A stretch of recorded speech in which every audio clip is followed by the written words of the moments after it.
Hello बच्चों, चलिए तो इस वीडियो में हम प्रकाश के अपवर्तन के नियम को पढ़ेंगे जो बिहार बोर्ड के 10th के एग्जाम में मतलब कि 2 अंक में आने वाला काफी इंपॉर्टेंट क्वेश्चन है। ये 2 टाइप से आता है। एक पूछता है कि प्रकाश के अपवर्तन को नियम को लिखें और दूसरा पूछता है कि स्नेल के नियम को लिखें। ठीक, तो आज इसी पे हम डिस्कस करने वाले हैं। काफी इंपॉर्टेंट है, ज्यादा हम समय नहीं लेना चाहते हैं, मात्र 2 मिनट दीजिए और 2 अंक लेकर के जाइए। और प्रीवियस ईयर का क्वेश्चन भी डिस्कस करेंगे जो पिछले 15 सालों में जितने बार पूछा सबको हम दिखा करके आएंगे। चलिए तो हम सबसे पहले जिक्र कर लेते हैं प्रकाश के अपवर्तन का नियम। तो हम आपको बता दें प्रकाश के अपवर्तन के 2 नियम हैं। थोड़ा सा ये हम डिस्कस कर लेते हैं कि ये प्रकाश का अपवर्तन क्या है और इसके अपवर्तन के नियम में कुछ बैकग्राउंड का काम है, उसको भी करके सीख लेते हैं साथ में। तो सबसे पहले प्रकाश के अपवर्तन पर डिस्कस कर लेते हैं। किस पर डिस्कस करेंगे? तो प्रकाश के अपवर्तन पर। प्रकाश का अपवर्तन, जिसको इंग्लिश में रिफ्रैक्शन ऑफ लाइट कहते हैं। प्रकाश का अपवर्तन, रिफ्रैक्शन ऑफ लाइट।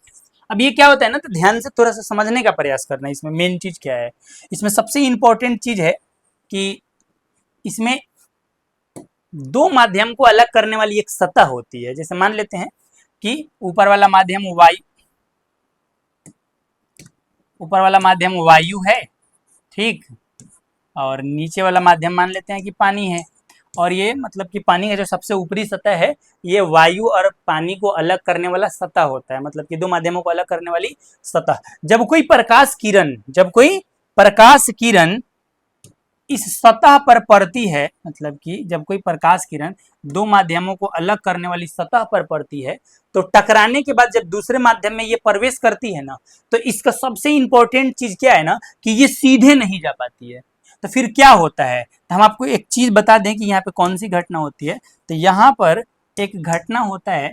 सबसे पहले एक अभिलंब ले लेते हैं जो बड़ा इंपॉर्टेंट है, ये अभिलंब। इसके बाद घटना ये होता है ना कि ये प्रकाश किरण सीधे नहीं जा करके, मतलब कि इसको जैसे जाना चाहिए था, सपोज दैट जैसे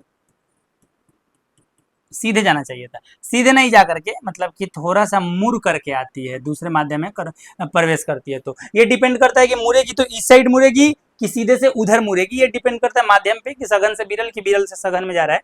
तो फिलहाल में बस मुड़ जाती है, बस इतना बात जान लो। तो किसी प्रकाश किरण के एक माध्यम से दूसरे माध्यम में जाने पर विचलित होने की घटना को, मुड़ जाने की घटना को ही प्रकाश का अपवर्तन कहते हैं। उम्मीद है कि प्रकाश का अपवर्तन समझ में आ गया होगा। बाकी बात है कि प्रकाश के अपवर्तन से संबंधित जो नियम 2 है उसको पढ़ने वाले हैं। उसके लिए सब जो पॉइंट है इसको डिस्कस कर लेते हैं। अब कौन कौन सा पॉइंट है इस पर हम सबसे पहले अगर बात करें तो इसमें हम सबसे पहले बात करेंगे, इसको बोलते हैं अभिलंब।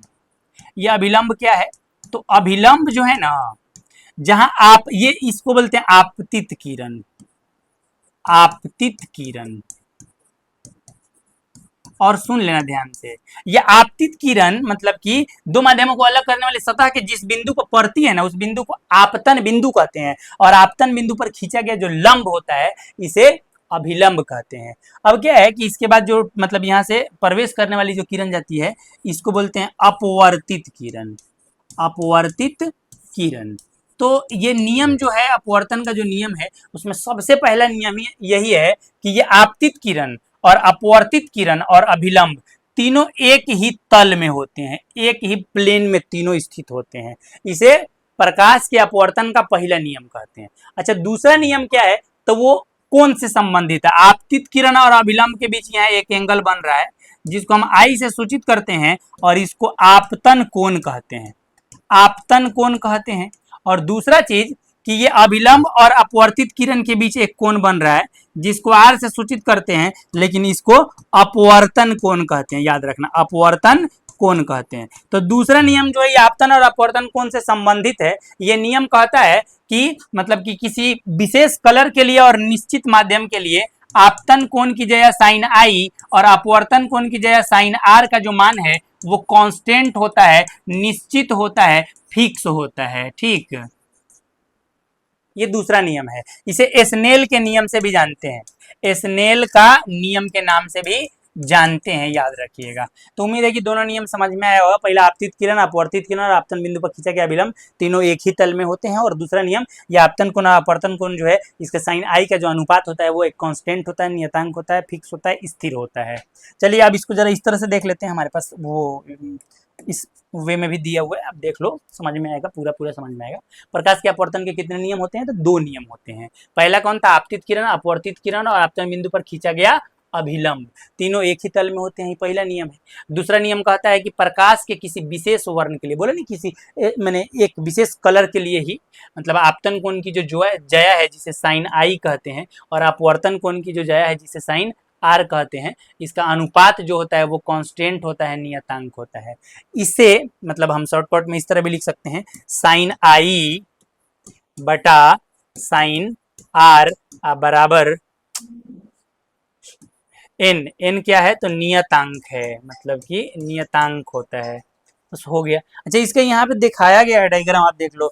ये एक माध्यम, एक है वायु माध्यम, 2 है कांच। इसको सतह मतलब अलग करने वाली ये ऊपर वाली सतह, या आपतित किरण है, या अपवर्तित किरण है, या अभिलंब है। यहाँ आपतन को नहीं, अपवर्तन को नहीं, सब कुछ दिखाया गया है इसमें। चलिए, उम्मीद है कि इतना समझ में आया होगा। क्या है कि इससे संबंधित कुछ क्वेश्चन दिया है जो प्रीवियस ईयर क्वेश्चन है, PYQ के रूप में है, आप उसको यहाँ देख सकते हैं। पहला क्वेश्चन कि प्रकाश के अपवर्तन के कितने नियम है? देखो कितना बार पूछा है, 1 2 3, तीन बार आ चुका है। तो हम आपको बता दें कि सेम बात है कि प्रकाश के अपवर्तन के 2 नियम होते हैं। अभी जस्ट हम देखें, यहाँ पे देख सकते हो तुम, प्रकाश के अपवर्तन का नियम का अगर बात करें तो प्रकाश के अपवर्तन के पहला नियम और दूसरा नियम। चलो हम आगे डिस्कस कर रहे हैं यहाँ पे। दूसरा क्वेश्चन क्या है? तो दूसरा क्वेश्चन है कि स्नेल के नियम को लिखा है। स्नेल का नियम क्या होता है? तो जो दूसरा नियम है कि आपतन कोण की ज्या और अपवर्तन कोण की ज्या का अनुपात एक नियतांक होता है किसी विशेष वर्ण के लिए और 2 निश्चित माध्यम के लिए। तो वो जो कांस्टेंट होता है, मतलब इसी दूसरा नियम को ही स्नेल का नियम कहते हैं, आप देख लीजिएगा जा करके। और तीसरा है कि प्रकाश का अपवर्तन क्या है और इसके नियमों को लिखे। तो प्रकाश का अपवर्तन अगर मतलब मान लेते हैं कि इसमें डिफिनेशन में नहीं है तो हम यहाँ लिख दे रहे हैं, आप इसको चाहें तो याद भी कर सकते हैं कि प्रकाश का अपवर्तन का है। तो हम लिखेंगे कि प्रकाश किरण के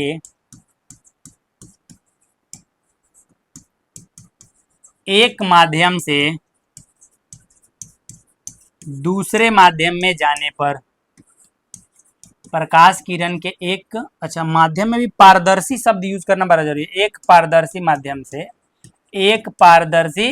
माध्यम से दूसरे पारदर्शी माध्यम में जाने पर, दूसरे पारदर्शी माध्यम में जाने पर मुड़ने की घटना को मतलब कि विचलित होने की घटना को, मुड़ने की घटना को या विचलित होने की घटना को प्रकाश का अपवर्तन कहते हैं। तो ये तो लिख लेंगे। फिर प्रकाश के अपवर्तन के बाद है कि इसके नियमों को लिखें। तो इसके 2 नियम हैं, वो दोनों नियम यहाँ पे डिस्कस किए हुए हैं, आप देख सकते हैं। तो उम्मीद है कि समझ में आया होगा, किसी प्रकार का कोई प्रॉब्लम है नहीं। अच्छा, इसमें हम आपको एक चीज दिखाना चाहते हैं, देख लो कितना बार पूछा है, साहब गर्दा उड़ गया यार, इतना बार पूछा हुआ है। ठीक है, उम्मीद है कि समझ में आया होगा। फिर मिलते हैं नेक्स्ट वीडियो में। आज के लिए यहीं तक। वीडियो अच्छा लगा हो तो इसे लाइक और शेयर जरूर करें, और चैनल पे पहली बार है तो इसे सब्सक्राइब करें, और दिल से देखें और सच में अपने दोस्तों तक शेयर करें। धन्यवाद।